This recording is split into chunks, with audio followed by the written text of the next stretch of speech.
Pas à pas, année après année, la révolte intérieure sonnait en trombe. Lorsque la pluie s'évaporait en fumée sur mon corps, qu'elle soit fine ou pleuve en trombe. Un grand ménage d'automne, un grand chantier des années 20. En restant comme j'étais, l'objectif serait de plus en plus loin. Je distingue enfin la nuance de cet être monotone et solitaire que j'étais. La rébellion était simplement vitale.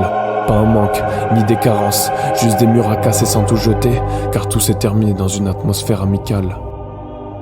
Pour être plus précis, tout cet aspect créatif est en moi depuis le début. Avant il était comme prisonnier, hermétique aux yeux de tous. Mais dès lors qu'il a vu le jour, toutes ces crises, ces averses, cette tempête se sont calmées tout en restant debout.